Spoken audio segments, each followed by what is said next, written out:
What's going on, millionaires? You're listening to the $1 Million Mind Podcast, episode 184 on social media branding and organic traffic.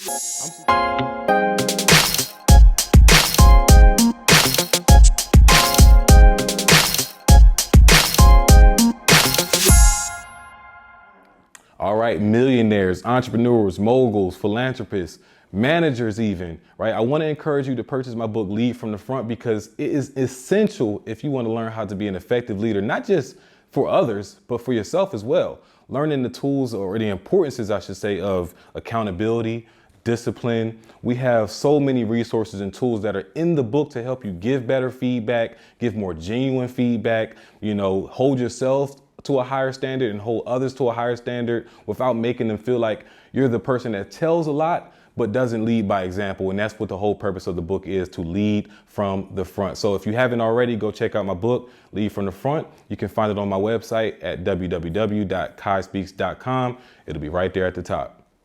I'm super excited to have this conversation. We got Joe McCarthy in the building, who is a branding specialist, social media strategist. He has scaled over 3,500 brands on Instagram. And from farm boy to social media strategist at 18, you can see why I'm excited to have this conversation, because that's a drastic difference, right? And John, I'm going to, pass the mic off for you to kind of tell us about, your story and how you went from, managing, operating, owning a farm to, becoming the strategist at 18 for social media and helping brands kind of get their, their presence off the ground and in front of more people. So Joe, super excited to have you. Tell our listeners a little bit more about what they can expect from today's episode. Yeah, man, I appreciate you, having me on, and I appreciate, everyone watching. So basically, what I do is I just help scale up social media accounts, help them, basically build their credible brands. So hopefully what we can get from this podcast is like just little nuggets of information on, how to build a credible brand, how to reach more people, make a bigger impact, how to build like some credibility on your social media presence. But yeah, I mean, basically like on my story, like you said, I grew up on a farm when I was about like 6 years old. I started selling like chickens, eggs, stuff like that. And the funny thing is like fast forward a few years, I started using social media to actually market like my farm products. And I started selling on like Facebook and Instagram basically. Because what I was having an issue with is actually finding customers, because I had a ton of product, but I just didn't have the market base or the sales skills to actually sell it. So I, saw a couple farmers locally kind of doing what I wanted to do, which was building brands on social media and then using those to start selling their products, like their chickens and their eggs and stuff like that. So I decided to hop on that. I built a couple brands to a few thousand followers, within a couple months, started putting myself in front of camera. And I quickly started like just selling out of those products. And then that's kind of when I got the idea to like go full in, because I noticed that like, I had somewhat of a skill for marketing on social media, creating content.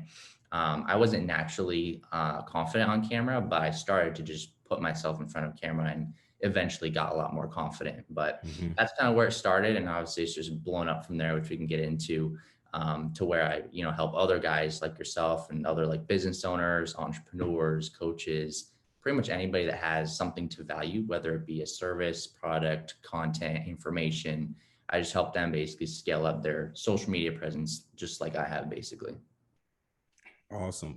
Well, I'm glad to have you, Joe. And, for those, you may not know, Joe, but our entire audience, our millionaires out there that'll be tuning in, are full of entrepreneurs, full of, individuals that are, maybe transitioning out of the 9-to-5, transitioning to full-time ownership and entrepreneurship, some that are still trying to find that way and looking for some type of vehicle or avenue to make that transition easier.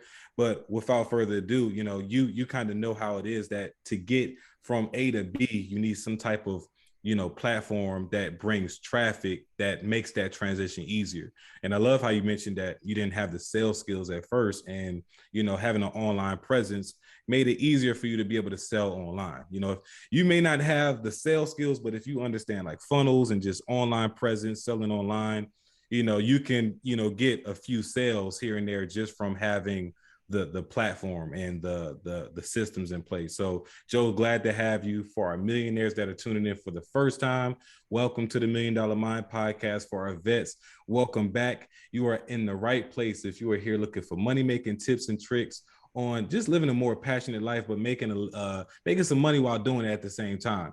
Don't forget that this is the most trusted platform and podcast in the world for passion and attraction. So let's get into today's conversation. Joe, going back into that sales tip, you mentioned you didn't start off, confident in sales. How did growing your online presence and online, I don't know if you started off with funnels or if you started off with a website or just selling off, like you said, selling on Facebook and Instagram. How do you think, though, like starting out in that area might have helped you get a little bit more confident or learn a little bit more about sales, or at least open the doors to you for you to checking out sales content, books, coaches, et cetera, et cetera? Yeah, it's a great question. Well, obviously with social media, you can use it as a tool or you could just let it destroy you, right? Like I know tons of people, they kind of fill their feed with just like, BS stuff that's not really going to help them, just wasting time. But if you start following guys like Grant Cardone, Tony Robbins, Ed Milet, those types of guys, then anytime you go on your phone and you look through social media, that's the kind of stuff you're going to see. So I just started surrounding myself with, these big guys, these, moguls in like the sales space, entrepreneurship space, who own like really big businesses. I just started kind of like looking at them and wanting to be, somewhat like them. And I came across Ty Lopez. I'm sure you've heard of him. He basically just, dove into the online marketing space pretty early on. He started, a social media marketing agency. He ran a couple courses. I decided to hop in some of those courses and just, start to immerse myself in like entrepreneurship, sales, running businesses. I, bought like 50 books and started reading up on all kinds of different entrepreneurship and leadership strategies and stuff like that.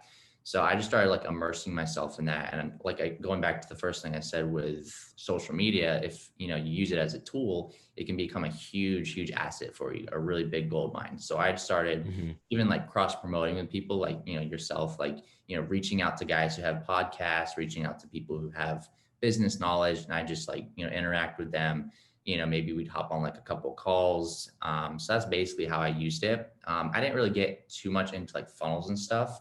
Like pretty much what I would do is I would just start posting content. And I knew that really like the only way that you're going to build that confidence, especially just putting yourself in front of camera and stuff, you have to just do it, right? Like there's so many people, they get in their head, they are scared to take action. But, I just decided like, screw it. I'm going to, put my first video out. It wasn't the best. I wasn't super confident. I did a ton of retakes, but I knew that, in order to build that confidence and get that, repetition in, you're going to have to start to just put yourself in front of camera. So I started to just film videos, providing tons of value. And I slowly started to build my brand. And as I was building my brand, then I was able to have somewhat of a market base or some credibility to be able to sell, like in the DMs, for instance. So I would reach out to people in the DMs and sell, whether it was like content creation, story highlight covers, growth, like I was selling a few different things. And I did that just by growing the brand and putting myself in front of camera. That makes a lot of sense. And let me just make sure, Joe, can you still hear me? Yeah. Okay, cool. Yeah, I had a call going through. I didn't know if it knocked me out, but that makes a lot of sense. So I'm very interested to kind of hear what it was like, growing up and being raised on the farm, being, a city boy myself. Everything is kind of gridlocked in Philadelphia. And when I hear farm, I think, a lot of space. So tell us about, growing up on a farm and how you think that, that lifestyle, may have prepared or may have made it more challenging to, to dive into the social media space. Yeah, that's actually a really powerful question. I think it 100% helped me in a lot of different ways. And yeah, like growing up on the farm, we had a lot of land, a lot of space. I think I grew up on like 27 acres. So it was a good amount of land to just grow up on. But as far as like the skills and stuff that I learned from that, like one, it just takes a lot of hard work. So like just natural work ethic, like you're not going to make it big in life unless you are just, dedicated to working hard and putting in like those hours because if you're lazy or if you're slacking, like you're going to get beaten by the next guy who's willing to work harder than you, right? So like one, just work ethic, just totally grinded that into me. Number two is responsibility, because if you don't go out there like every single day and feed like the chickens or move them or anything like that, they're gonna die. So it's like their lives literally depended on you and you staying consistent and you staying accountable to basically being responsible to raise them. So I think the Mhm. two things it mainly did was just like it just grinded a work ethic in me, which I still use today. Obviously, like I'll work all day long, and it doesn't even feel like work because I love it, but like I'll be doing like 12 15-hour days and not even realize it, just because it's just so ingrained in me that I love to just like work. And then number two is just like that responsibility, because if you're running a big business, if you have sales guys especially, or you're hiring out, like they're depending on you for you to pay them to feed their families and into housing and stuff. So responsibility is also a really big key that farming taught me. Yeah, I bet. And I love that you use the word consistency, because I'm sure just Mhm. with creating an online presence, you have to develop a consistency in producing and showing up, for that online presence. And Yep. even hearing about the discipline of caring for chickens and other livestock, I'm sure you can attest that a routine is just as Yep. important. So if you could speak on outside of your experience, but just speak on the the general ideals of having a routine and following a routine, whether it's creating systems, a routine for a process, but how important are routines just for development and being able to be productive in the workspace, entrepreneurship space, altogether. Yeah, that's a great question. I mean, routine is like a huge thing. I have a morning routine, and I'll get into that in a minute. But I think one thing that's even more important is almost like structuring out your day. Like I know a lot of guys that kind of just like wing it, they just get things done and they have no idea what they're doing. But I think if you take the night before, take like 20 to 30 minutes and just like game plan for the next day. I just literally just use my notes section in my phone and just like write down like the hours of the day and what I need to get done here, here, here, and just time block it. Then you can stay accountable and you know that you're kind of on track throughout that day for the following day. You know that like I have to get this done from like 2 to 3 p.m., right? And then you just get that done. So that's a big key. And then I think waking up is kind of like the biggest thing. Like if you don't wake up right, or you just instantly go to your phone and you're stressed out and you have to respond to emails and messages, you're going to set your day up for just being stressed out and being anxious, right? So I think as far as routines go, I think a morning routine is one of the first things you need to get down, in addition to strategizing your day the night before. But I think if you get a dedicated like morning routine, whether it's like waking up at a certain time, praying, meditating, you could even just like, um, I mean, if you just like even just like gratitude journal. I mean, I think gratitude is a big thing. Like if you're not grateful for certain things in life, then why would the universe or God give you more of it? So I think having a Mm. super solid morning routine, that's going to set you up for that day so you can dominate throughout the rest of the day. I think those are the biggest things for sure. Man, Joe, right there. I mean, you said a lot in a little in the same same breath, man. A lot of keywords, a lot of hot words that we use, all the time. In the 4 seasons that I've been, doing this, gratitude, having a morning routine, just planning, meditation, all the above. You said a lot of great things, and one thing I want to hone in on is how you said taking about 20-30 minutes just to kind of map out your day the night before and having some type of night routine, and making that a part of your night routine to just make sure that you can stay on top of your morning routine essentially. And we had this conversation not too long ago with another guest, because a lot of people don't take into account, like if you were to do that in your morning trying to plan your day, Yeah. it takes a lot of energy and effort, so you wasting precious time when you can do that towards the end of the day, as opposed to wasting that time in the beginning of the day. Exactly. And another thing that you mentioned with that was, and I'm starting to draw a blank, man, and I really want to reel it back, because as you were saying about the planning and the dedicating certain hours, I'm sure I'm going to come back to it. I'm sure I'm going to come back to it. I don't want to spend too much time trying to think of it. But let's talk about your family experiences too, on the support that you may or may not have had. Did your family have experience as well in social media to pass down to you, or is all of this kind of self-taught and you kind of brought that to the family as opposed to vice versa? Yeah. As far as like the social media stuff, like my parents don't know a thing or anything about social media. So that was completely self-taught and they thought I was crazy going into it at first. But my dad actually does have a lot of like entrepreneurship experiences. He has a really successful law firm with, 8 or 9 different locations, 40 plus employees. So he has like the fundamental like business knowledge and he's definitely passed on a lot of just like fundamental skills to me that I've just kind of picked up over the years. So that's one thing I'm super grateful for. But yeah, as far as like social media, I just, started to get immersed in that. And my parents have never used it. I actually taught my dad how to kind of use it. I've scaled his page to, like 18,000 followers. So I basically was the one to kind of start that journey and obviously teach them along the way, which is pretty cool. Got it. Got it. Okay, that makes a lot of sense. And I did get my question back. And it was, what did your or what does your morning routine look like for those that, could maybe duplicate or, edify that? Yeah, that's a great question. So let me find it real quick. So typically what I'll do is I'll wake up at like, 7, 8 a.m. depending on when I go to bed.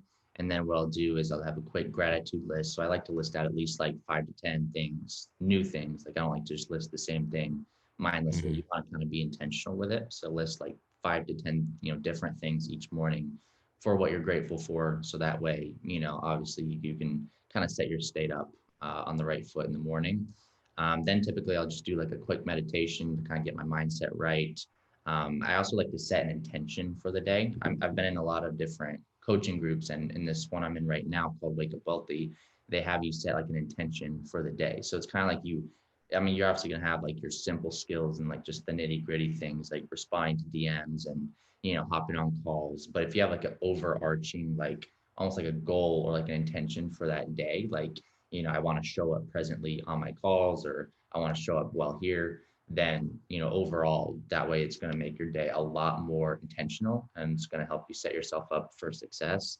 And the last thing I do is just read like, 5, 10 pages, either on Audible or I'll just read like an actual book, just to kind of get some knowledge in. And I think like, going back to like the pages, like I don't have to read, an entire novel in a day. Like even if you just do 5 to 10 pages, that's going to build up over time. So I try not to overbear myself with like a ton of stuff to do. So if it's just like 5, 10 pages, I think that's perfect. But that's pretty much what my morning routine looks like on a daily basis.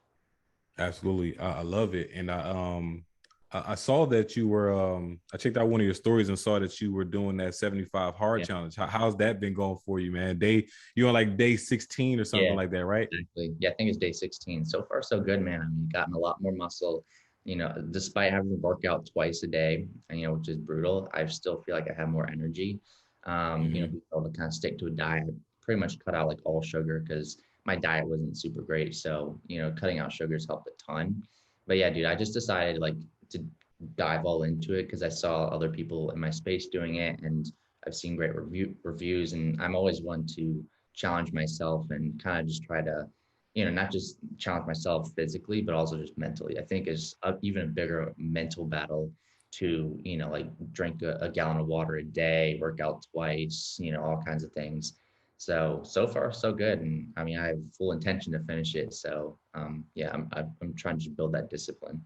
Yeah, man. It was perfect timing. I tried the 75 hard challenge last year and made it all the way up to maybe like 22 days. But Okay. seeing you at day 14, it was like, oh man, I remember this challenge. I think I might want to bring this back because I do remember those 22 days. Like I just felt so good about myself. And I'm sure you are feeling those effects right now. Like you have more energy, you feel like you're being more productive, you feel like you have more focus when it comes to planning the day ahead and everything like that. So that's awesome. I'm going to keep following you on that journey, and I think I might, try to keep up with that 75 with you, man, for sure. Yeah. Um, let's switch gears a little bit and dive more into like the social media side of things.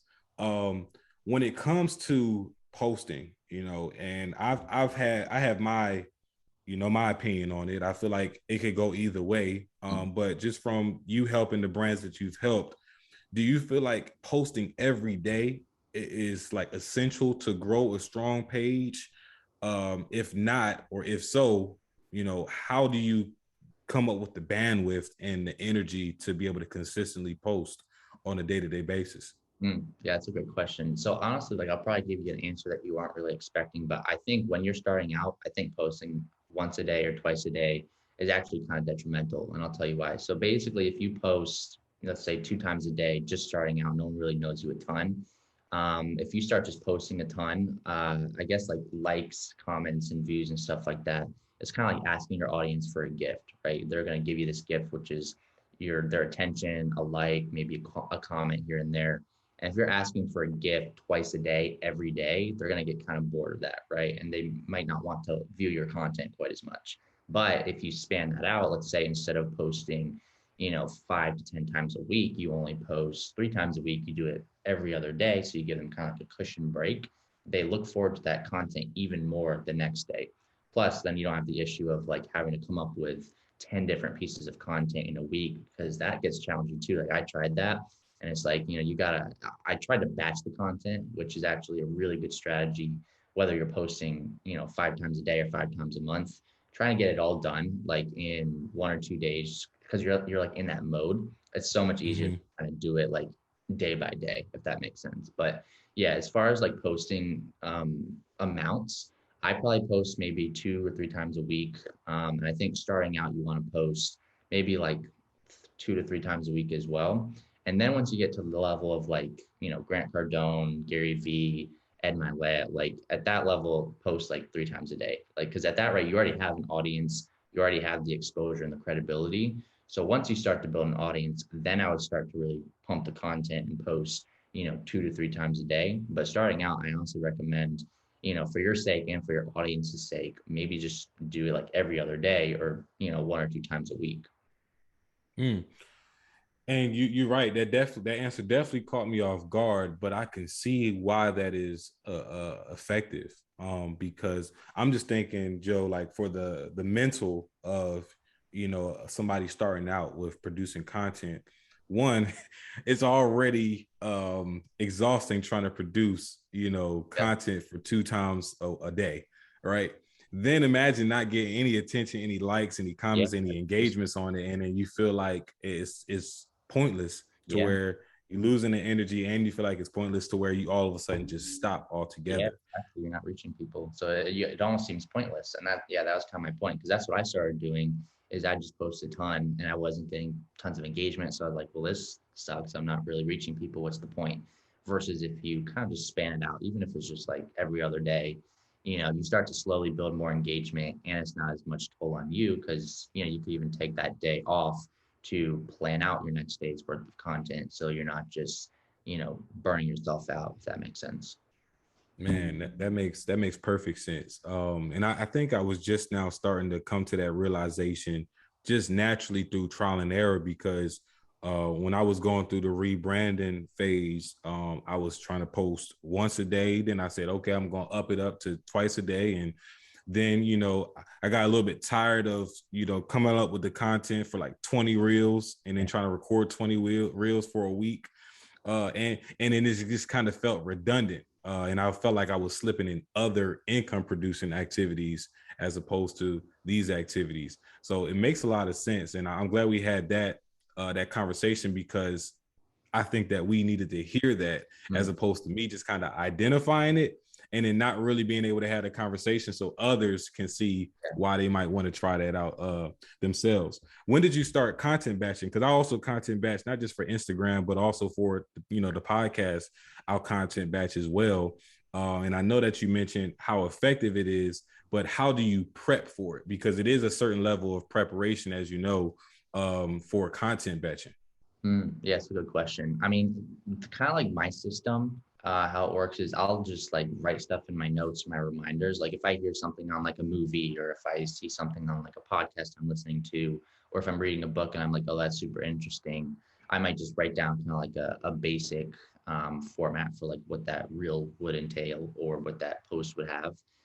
So let's say, for instance, I was like watching a movie or something and I heard like a quote about like taking action or something. I'd probably write that quote and say like, so hey, I was watching this movie like 3 days ago, and this guy said like this quote that really resonated with me, and I just kind of explain how it kind of can pertain to my audience. So like right now, what I'm doing is I'm building up maybe like a list of like 5 to 10 different pieces of just like my thoughts or like quotes that I hear just around, my world. And then what I'll do is I'll choose like a day, let's say it's like a Saturday, because I don't have a ton going on a Saturday. I'll pretty much just like write out a quick like format or like bullet points of, what that piece of content will entail. And then the next day I'll just film it all. So like if it's a reel, I may do like 4 or 5 reels at a time and just go through the list of, information that I've gathered up the past like week or two. And then I'll also create like 4 or 5 different like quote pieces of content. Like if you go to my page, you'll see there's like different pillars. I have like all reels. I have just like quote posts that are like just on a white background. And then I have just like some behind the scenes, like lifestyle type content, I guess you could say. So I'll pretty much just batch content, my reels, and then the next day batch content, my quotes. And then the next day I'll probably batch content, my just regular feed posts. So that way I have like 15 pieces of content, and that typically lasts me at least like 4 to 5 weeks, if not more. So that's kind of like my process basically.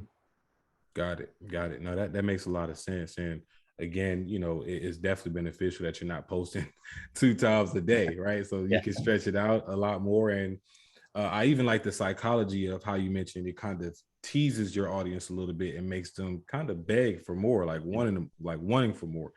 So when they do get it, then they're engaging with you more likely. Then if they see it every day, they're like, all right, this is just another quote. Like I seen this one already. They'll probably think it's the same one they saw yesterday. So that makes a lot of sense. Now here's a big issue that comes up a lot, especially in the entrepreneurial space. And I want to see if you have any experience. Has this ever happened to you, Joe? And that word is shadow banding, right? Has Instagram? I think it's pretty obvious that it is a thing. It is happening. But it's what's tricky is identifying who exactly it's happening to, how long they can anticipate being shadow banned, why, how they can avoid it. Have you experienced being shadow banned? And if so, like what ways have you gotten yourself out of it, or can see somebody can get unbanned? Yeah, that's a great question. So there's actually there's a couple different takes. So like there's actual like being shadow banned, and then there's this new update, which I'll talk about in a minute. But if you're actually shadow banned, typically it's because you went against their guidelines, maybe you commented too much, or you put out like a super like controversial take that Instagram doesn't like, or you're just spewing like false information, which we can judge for ourselves whether it's false or real. But if it goes against their guidelines, they're gonna shadow ban you, which basically just means like you're not able to really reach many people. Like you could post as much as you want. You could have like over 1 million followers, and Instagram is like, nope, we're putting you in jail. We're not going to put your stuff out on the explore page. We're not going to show it to your audience. So you're essentially just like banned. And typically I've seen people, it can last, anywhere from a week up to 5 months. Like it really depends on if you've been shadow banned before, or the severity of it, but like it really varies. What you can do to combat that, we've actually helped a lot of people get unbanned, is doing like engagements. So like for instance, we have a big group of over 3,500 people, and these are all past clients of ours. And in this group, you can pretty much just add your post links in there, and they kind of work like as a unit to engage with each other's content, which builds up the likes, builds up the comments, builds up the views. So at that rate, you don't even need Instagram to show it organically, because in my opinion, Instagram's organic algorithm is almost dead. Like it's really hard these days to reach people. But if you can get that organic engagement, it's real, but it's coming from our group, for instance. If you're consistently getting, let's say, 800 likes per post, 50 plus comments, thousands of views per video, if you do that on a consistent basis, you almost like break through that shadow ban. And Instagram is like, they want to show people content that seems to be doing well. So even if they may have shadow banned you in the past, if they see your posts for getting 800,000 likes from our group, or even if it's organic, they're going to be like, okay, well, this guy's obviously got content that people like. Let's push it out on the explore page. Let's show more people. So you can actually artificially like break through it using some of our methods. But then going back to the first thing I said is, I think a lot of people may think that they're shadow banned when they're not. And that's because Instagram came out with an update. I think it was like 5 or 6 months ago. But it was some like ridiculous update where like they want you to spend more money with them. So they want you to buy ads, buy boosts. And the way to do that is by almost like screwing with people's organic reach. So it's like if you used to reach maybe 500 to 1,000 people per post, and now you see all of a sudden, for some reason, your engagement just sucks. It's probably not that you're shadow banned. You're probably just you're dealing with the consequences of this algorithm, which a lot of people are. So, at that rate, you may only reach like 30, 40 people per post and you're like, am I shadow banned? Like what's going on? Typically it's just because of this update. Instagram wants you to spend more money. So they're not going to show your stuff to a ton of people. So you kind of almost have to judge, like go back and say like, did I offend Instagram in any way? Did I put out a controversial post? When did this start happening and why did it happen? If you can pinpoint a time where like maybe you went against their guidelines, maybe you're shadow banned. But chances are, if they have no clue why their engagement isn't up higher, or if their content's not reaching people, chances are it's just because of this algorithm. I know that's a lot, but that's kind of my take. Nah, that makes a lot of sense. So you are actually, so I think I'm one of the people who might, it's like, so basically shadow banning is the equivalent of Facebook jail. Yeah. Right. So what a lot of us are experiencing is actually just the effects of Instagram wanting to squeeze out more dollars out of their users. Exactly. Gotcha. That makes sense. That makes sense. And why wouldn't they, right? Because and then it's also like I'm seeing that it's a double-edged sword that depending on how you use it depends on how much access you get to your followers. Mm-hmm. Like if you just have a just for fun account, like my wife, like her stories, Joe, get like 600 views. Yeah. My stories on a good day will maybe get like 200 sometimes. Yeah. And I'm like, dude, like I know it's not me at this point. Like it's like people are just not seeing it at that point. Yeah, exactly. Yeah, I mean, I think especially with entrepreneurship stuff, like it's really hard to reach people. Like, if you look at any like model that they could easily scale up organically, but with us, like, business information is not quite as sexy. So it's a lot harder for us to, scale up in the ranks. But yeah, I 100% agree with you. Gotcha. That makes a lot of sense. Thanks for bringing light to that. So it's more so just the algorithm. And you're saying that the key to really breaking this, is identifying, groups that you can put yourself in where everybody's kind of just sharing their content with each other. And it's kind of just like an honor system. Like everybody in the groups just goes and likes and engages with everybody who posts in the group type of thing. Yeah, exactly. I think that's definitely that's the easiest way to go about it. And if you look at any of the big guys, like I said, like Grant Cardone, Tony Robbins, Gary Vee, they're all actually investing tens of thousands of dollars into their growth, into their followers, their engagement.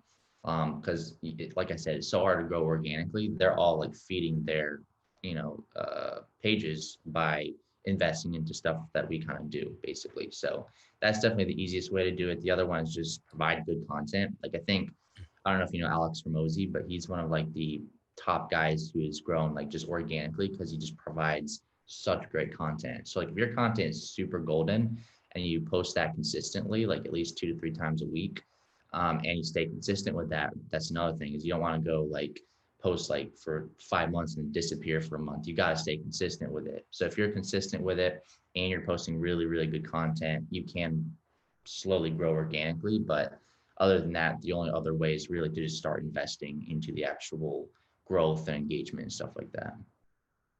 Got it. That makes sense. And yeah, it does make sense that Grant Cardone, we think from the outside looking in, it's like, okay, we're seeing their content because of who they are, but sometimes we might not think that they still invest dollars into their outreach, into their, engagements and things like that.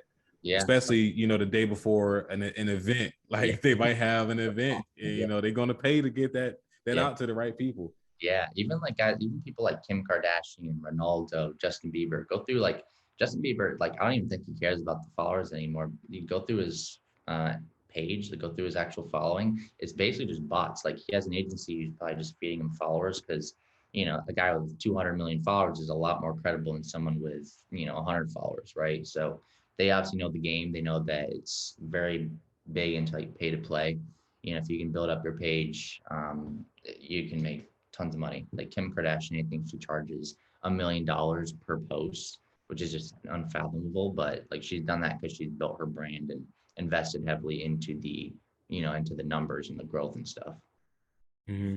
I'm glad that you brought up the the Justin Bieber scenario too, like buying followers, because it can go. I could see it going both ways too, because I've seen people who might have had a whole bunch of followers, but not the likes and engagements to match. So like starting out, I mean, if you have a little bit of money to invest, do you think that it's smart to jump to the point of maybe buying followers, or just maybe investing in ways that you can create some type of organic traffic? Yeah, it's a good question. Or in which scenarios would one be better over the other? Yeah. So I mean, I think like if you have a lot of money, obviously like go for it, invest into like Instagram ads and boosts. But me and my partner Dre have actually kind of done the math. And if you were to invest, let's say, $5,000 into just running Instagram ads, your follower count like coming back is probably going to be like 10K. So it actually ends up being 10 times more expensive to invest in that kind of stuff versus what we do.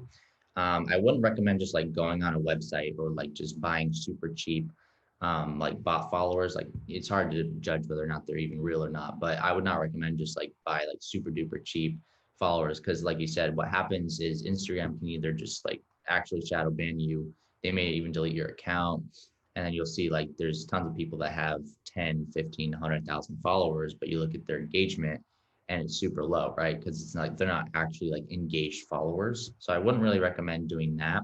Instead, if you do something like what we do, we actually launch like a mass DM. So we can launch a DM to thousands of people, and it would basically be like your page link and like a message below that would, I'm sure you've seen them in like your requests. It would say something like, hey, go check out Kai. He's a super cool like podcaster. Go give him a follow, check out his content. And we would just send that out to tens of thousands of people. So that way, the only way you're even going to get followers is if like a real account clicks that and then clicks your follow button. So that's how we can make sure you're actually getting like real followers. So that way it doesn't screw in any way with like Instagram's, algorithms. So that way you can also get, thousands of likes, comments, views. So like if you got money, I definitely would be I'd be strategic with it. You don't want to just buy the cheapest option you can find, because you usually get what you pay for. If you find something with like 10,000 followers for $200, it's probably not going to be super high quality. So I wouldn't go for that. If you got a ton of money, maybe you should start running like Instagram ads, because even though they're a lot more expensive, they will get you a lot more targeted followers.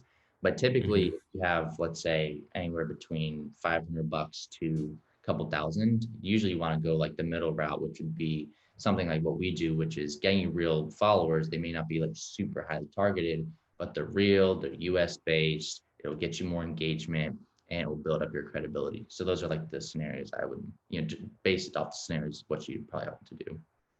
Yeah, no, that's the I think that's a great way to answer that question. And I do want to, switch gears into what you guys do a little bit more, Joe. And, if you could, what does the ideal person that, has the best results with you guys look like?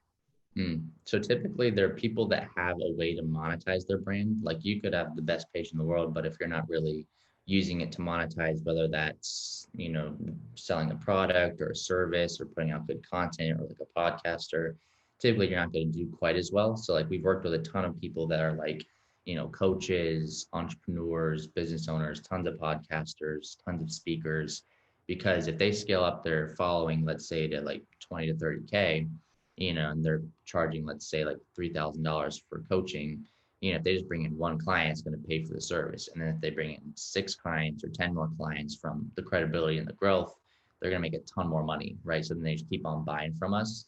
So typically what we see is guys that have, stuff to offer. We work with a ton of women as well, by the way.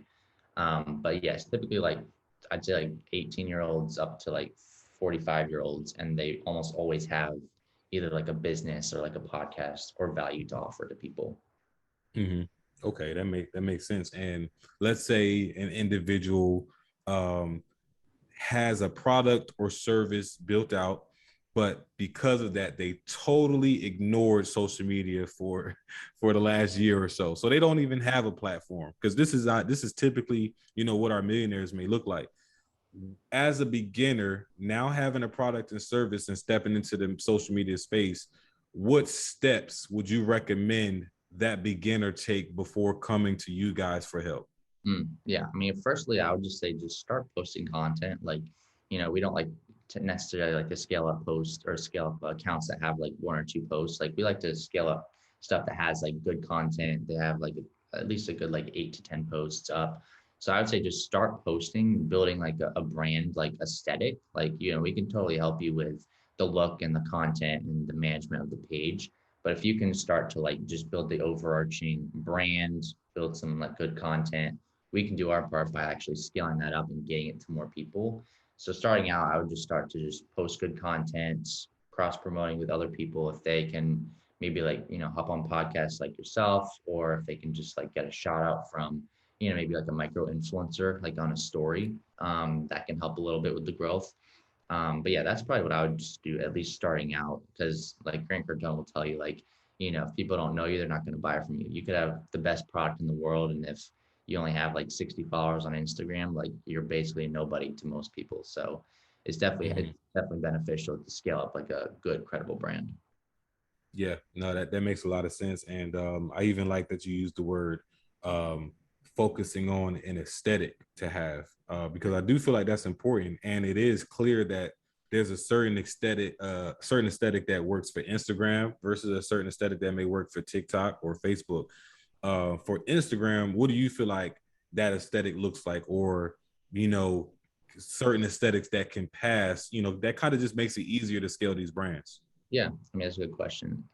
Instagram is a super like visual platform. So like I think aesthetic, like you said, is like a really big key that most people just miss out on. Like they just don't even think about it. They just put out the value. But I think it definitely helps to have kind of like brand colors. Like if you go to my page, you'll instantly know my color is red.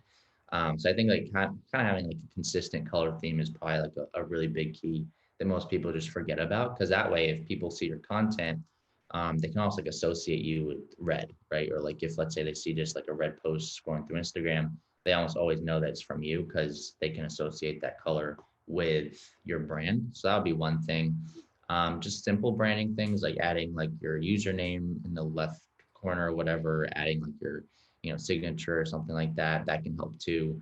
But those are just like little things. And then there's like layouts. I mean, you can do a content layout. Like I don't say like it's essential. I do it because it looks really good because I get a lot of business through my Instagram. So, when people have that first impression and they come to my page, and instead of seeing just random posts everywhere, they see like, really clean pillars of kind of like my different types of content. It kind of builds a little bit more aesthetic, I guess you could say, like social presence. But I don't think it's like essential as long as you have those colors. But if you do start a layout, I think a couple good ones would be like the checkered, where it's kind of like you do like a black or a white like background post, like a quote, and maybe do a video and that, and a video and that, then video, because that kind of creates this checkered theme. I think I've seen a couple. I think I've seen a lot of pages that have that, or you could do like the Mhm. pillars, where it's like you do 2 or 3 different pillars. But yeah, that's kind of my take on it. Yeah, no, that's good info. Especially like the pillars and more so like the content layout. Yeah. Colors is cool too, but I think that even with colors, some people don't even know like the psychology of certain colors. So if you're not gonna do that research, it's probably safest to probably stick with like the Yeah. content layout, as you said. So what do you think is the framework to now creating or getting consistent results on each on each post? Is it like is it telling a story? Is it hitting a certain emotional bone, emotional nerve to your audience? Like for you, what is consistently outside of of course having your group as well, but for getting new engagements, what do you feel like has helped you consistently get that type of engagement? I think it comes down to kind of like knowing your niche or knowing your audience. Like if you're a real estate agent, you obviously have to post like certain types of content or houses and stuff like that. For me, I kind of almost like pinpointed my ideal like avatar, I guess you could say. So like I pretty much like speak to, I guess you could say, like the 15 to like 20-year-olds. So a lot more young people, and typically males, because like they struggle a lot with like entrepreneurship and just getting started. So that's the one thing I looked for, is kind of just knowing my audience, knowing my niche, and choosing my niche before I even started posting. And another kind of like quick thing is I almost wanted to, I guess, help like myself in a way, because like it's like selfish, but like you kind of almost, post to almost give advice to yourself. Like there's things like, you may struggle with, like let's say you struggle with consistency, maybe just write up like a quick script and put out a video about consistency, because if you're struggling with it, chances are like there's a ton of people your age who are also struggling with it, right? So whether that's like consistency, scared of people's opinions, that was a big one for me early on. So like I just almost like speak to my younger self, like, I used to be like scared of other people's opinions. I'm gonna put out content for that age range, because that's exactly what I was thinking, or like just stuff like that, essentially. That makes a lot of sense, and I like that. I like that concept of speaking to your younger self, because in most cases, when we think about, unless it's like a product, a product, you can easily have a different target audience. But usually for services, we see a lot of services stemming from solutions to problems we had. So Exactly. in most cases, your avatar is going to be your past self. So Yeah. that's a nugget right there. I don't even want that to go over people's head. I had to speak on that because that's a real nugget of helping people identify their target audience and just relating back to their past self. Yeah. That's my first time hearing it put that way, Joe. So if you had to start over, right, would you change anything about what you did the first time around, scaling your brand, helping other brands, failing and learning things along the way? What would you change if you had to change anything? That's a powerful question. I haven't really thought about it. I mean, like, obviously I'm at where I'm at because of my decisions, right? So like I think I'm big on like just don't live in regret, what you Mm-hmm. did in the past. Like obviously you're here today because of what you did in the past, whether it was good or bad.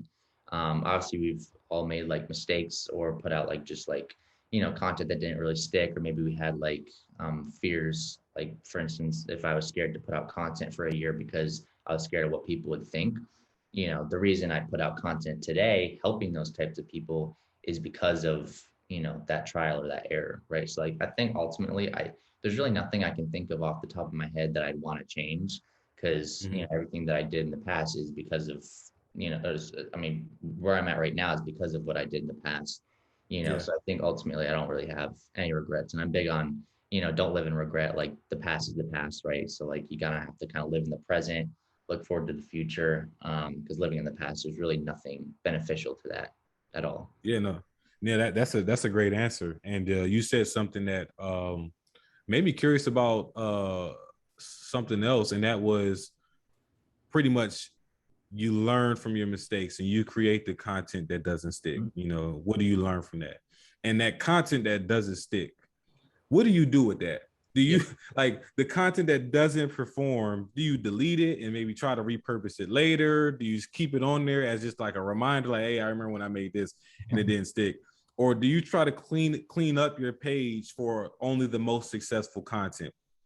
No, I don't. I don't. I mean, you can scroll down to my oldest post. It's like a picture of me with glasses holding like a Dr. Pepper can or something dumb like that. I have like random pics of like the farm. So I like to for my page, personally, it's like I'll post, um, leveling up like consistently, so you can almost see like my evolve.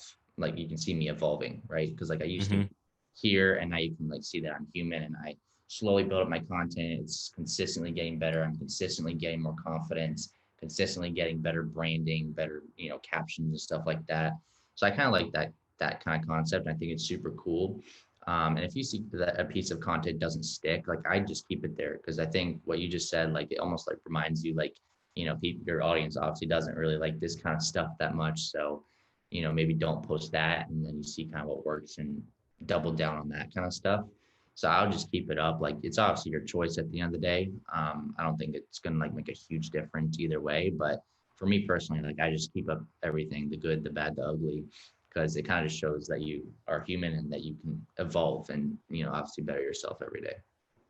Hey man, and I'm even gonna hone in on that word you use, human. Shows that you're human, and people want to work with real people. Yeah, People don't want to go to your page, and at first, if you know the person, you may be enticed at first to see, okay, they're just showing nothing but success, success, success. But when you see a person that's right on that cusp, I think right between 10K followers to 100K followers, it's definitely beneficial to scroll and see their evolvement, as you mentioned, their evolution and their process and their journey, as opposed to just seeing where they are now. And it's kind of like, okay, how did you get to where you are now?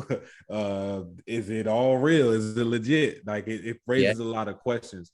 So I'm with you on that one. And I just wanted to kind of hear your take on it, but I definitely agree. It's probably beneficial and just a learning process for yourself more so than for your audience to just kind of keep that old content. Because once you delete it, it's gone, and then you can forget and end up recreating, recreating that trash content. Yeah, I'm super weird. Like, I think I went on like Grant Cardone's page and I went on like Jay Shetty or like Ed Milet, and I literally scrolled for like maybe an hour because they had like 7,000 posts. But I literally scrolled to the bottom just to see where they started, just to see what their last post was. And it was probably like a post from like 7 years ago. And it wasn't obviously as elite as it was, as the stuff they're posting now. And you can kind of just see that like not everybody starts, elite, right? Like everyone looks at social media and they pretty much always just see like the highlight reel of everybody's life. They don't see like most people don't post like the crappy stuff. They don't post like them, messing up, or they don't post like, just videos of them not being confident. They want to show their best selves on social media. So it's like every time people go to people's pages, it's like all they see is that good stuff, and they're going to compare that to their behind the scenes life, because like they may be dealing with like, confidence issues, or they're scared of what people think, or they don't know how to put themselves in front of camera, or their life sucks. And they're going to kind of judge that stuff based off of what they see on social media and be like, why is my life not that good? Right. So I think just being able to kind of scroll and see where everybody starts is like everybody starts at 0 followers, right? Like I started at 0 followers. I started with like maybe 4 or 5 likes on a post. So it's just about kind of being able to realize that to not judge yourself or compare yourself to other people, I think is a huge thing. And it makes you more relatable to your target audience as well. I mean, you just said it. The person who may, not feeling confident, they feel like they're, wasting a lot of time scrolling, et cetera, et cetera, et cetera. When they scroll and they just see the highlight, it could just cause them to want it, but it may not cause them to want you, because you may not be relatable. But once you start showing that you were the same person they were, now it's like, oh man, I took that same exact type of picture, 2 years ago, and they were at the same place. It just makes you a little bit more relatable. So Joe, man, as we are transitioning and wrapping things up, I want to switch gears and change paces a little bit with our rapid fire round. So I got 5 random questions, brother. They have nothing to do with anything we just talked about for the last, hour or so. But most importantly, I want you to have fun, be brief, be brilliant, and just kind of answer with the first thing that comes to mind in 1 word or 1 sentence, however you can do it. Cool. All right, here we go. First question is, if you could guarantee one thing in life besides money, what would it be? Happiness. Happiness. Yeah, you don't want to be the richest man in the graveyard. And I think like if you're not happy, then it's just like, what's the point? I love it. What are you most excited about right now? I'm expecting a kid, so that's exciting. My wife just found that out, so that's probably the biggest thing. Okay. What are you currently curious about? Dang, I don't know. I'm getting a lot into like the mindset type stuff. So just kind of like why we think what we think. That's probably something interesting that I've been curious about lately. Okay. Mindset, different type of mindset hacks. Yeah. Okay. Number 4, if you had someone following you around all day, what would you have them do? I mean, the first thing that came to my mind is film me, because I need like a full-time videographer like Gary Vee. So I'd have them film me, dude. Yeah. No, I think that was a no-brainer with this conversation. Yeah. All right. If you had to delete all but 3 apps from your smartphone, which ones would you keep? Mm, Instagram, obviously. Probably iMessage. I think I use that one a lot. Ugh. Uh, I mean, I guess my photo or like my camera app because I probably need to use that to create content. I think if I have those three, I'll be pretty set. I don't really use a ton of the other apps anyways, if I'm being honest. Yeah, that makes sense. That makes sense. I mean, so if you don't use them, why keep them? Yeah, exactly. Kind of just a distraction. All right, man. We transitioning out to our last set of questions, Joe. Again, it's been a real pleasure having you on here. I know our millionaires are going to get a ton of gems and game from this episode as they watch it. But as we transition, I gotta ask this question every episode. And now we are at a red pill, blue pill scenario. So if you seen, I'm pretty sure you've seen Matrix, right? Got it. So you are going to be our Morpheus, and I want you to give us a red pill, blue pill scenario for our millionaires to vote and pick which ones they will take. So if Mm, you had to give us a scenario, what does that look like? mm. I don't know, man. And it could be about anything. It doesn't necessarily have to be social media based. I had a guest literally give us one about you choose a partner that loves you and can't provide for you financially, or you choose between a partner that can provide for you financially but doesn't necessarily stimulate you emotionally. Huh. That was just one. Dang, I'm not prepared for this one. I can't even think of anything. What's like another example? Another example would be okay, you can red pill, you take $1 million over 10 years, or you take $1,000 a day for the rest of your life. Got you. Got you. So you could either make a ton of money over your lifetime, but not live up to your true potential, or you can live up to your true potential, but you have a cap to how much you can make. Mm. So the red pill is you make a lot of money, but not living up to your truest potential. And we'll use potential like happiness. Like you're not necessarily your happiest self. Like you're not really challenging yourself a ton. You're not as happy as you could be, but you got a ton of money. Versus, let's say you don't have as much money as you want, but you're somewhat happy. You're obviously doing your best and you're giving it your everything, but you don't have a Got plan. it. Okay, there we go. I like that one. So red pill, making a lot of money, not living up to your truest potential. Blue pill, you have a cap on how much you can earn, but you're extremely happy and fulfilled. Yeah. Got it. I like that scenario. I like that scenario. So what we're going to do, Joe, we're going to have our millionaires who are listening to this on Spotify vote, and also our millionaires who are tapped in with us on our $1 Million Mastermind Facebook group. They'll be able to vote as well, as I'll raise that question in the group. And I'll also make sure I tag you so that they can engage with you in there as well. So you are getting ready to hit the town, and you happen to walk past a spin image 18-year-old version of yourself. What would be some advice you would give 18-year-old Joe? That's a great question. I think ultimately I'd just tell him not to really like care about other people's opinions. I think a lot of people, they, like I said, they judge like everybody's highlights, to their behind the scenes. So they kind of like, they're super hard on themselves. So like ultimately I would say just like try not to be so hard on yourself with comparison, but then also just don't care like what other people think. Like you're always going to have haters. Like you could literally, be like, the president of the United States, and there's probably gonna be like 50% of people who literally hate you and then 50% that don't, right? So like no matter what you do, whether you're helping a ton of people or you're a huge entrepreneur, if you want to do something great in life, you're going to get hate. But I think the key to kind of overcoming that is just not caring what other people think, because most of the time people don't care that much about like what you do and how you do it and stuff like that. So like why would you not chase your dreams if either way you're going to get hate. Like you're going to get hate for like sitting on your bum and being lazy, but you're also going to get hate for chasing your dreams and living up to your potential. So why not go and live your dream and reach that potential? So that's what I would tell my younger self is don't compare yourself to other people so much, and then just don't be hard on yourself, and Yeah, like don't compare, your behind the scenes to everybody else's like highlight reel. Hell yeah. Hell yeah. Comparison is the thief of happiness. And Yeah, dude. you know, Yeah. you got people that walk, you got people that can literally hate blue jeans and Yeah. you not know it. And you walk out the house in Yeah. some blue jeans, and automatically those people gonna hate you just for wearing blue jeans, just for what you got on. Yeah. So, and I like your quote as well. They're gonna hate you if you the bum, but they also gonna hate you if grinding and chasing your dreams. So why not do the one that makes the most sense and matters to you the most? Yeah, exactly.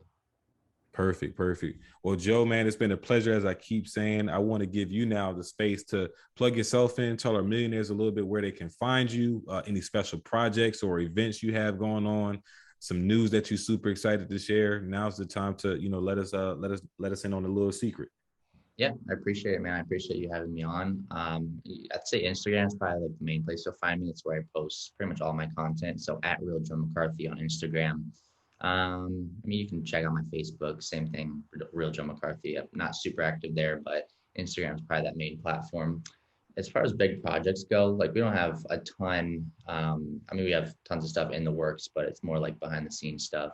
But check out some of my like highlights on my Instagram page. You can go through kind of like what we do, how we do it.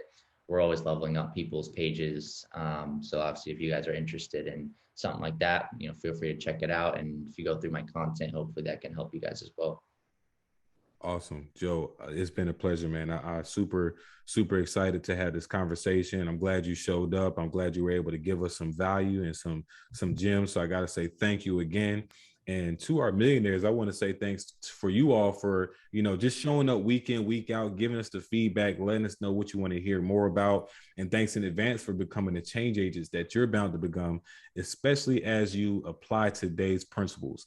And Joe, as I mentioned, we have a lot of millionaires that are entrepreneurial, driven, entrepreneurial spirited, that are trying to make a way and have already identified social media as the best way to really make a footprint in their industry. So, for our millionaires that are tapping in, if you really, felt this conversation, I want to encourage you all to tap in, give Joe a follow, let him know that you came to him from the podcast, came to him from this community. And Joe, if you have any type of sponsor code that you can give to the millionaires that are listening, because like I said, we got a lot that are listening to this, and it really pays a lot just having you on here, because I know a lot of people probably see on Instagram, people hitting them the DMs, I can help you grow your page, and they haven't seen the person behind the profile. But here we're able to, have this conversation with you, and they can see the person. So, I'm sure people now dust off the cobwebs and are going to actually act towards, that, man, I wonder if the person can actually help me. Well, we have a real person right here. So if there's any, code or any way that, we can let our millionaires know, or let you know that our millionaires are coming to you from this episode, that'd be great. What kind of code would you be able to have for us?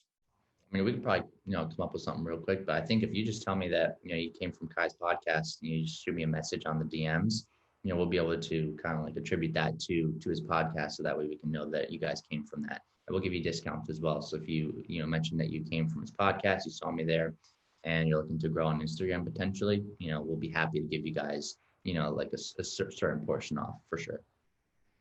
Awesome. Awesome. Well, Joe, it's been a pleasure, and I really appreciate, giving back to the community as well. And to our community, again, you guys know that gas is expensive. And Joe just got on here for an hour and gave you some gas, right? Some real gems on how you can really transform your brand, increase your social media presence, and even gave you guys an incentive to go connect with him so that he can even help you guys do it. So just remember to keep focused, build momentum, and drive results so you can live abundantly. I'm your guy, Kai Speaks. And you just heard from Joe McCarthy on social media branding and entrepreneurship. Just remember to keep focused, again, build momentum, and drive those results. Peace.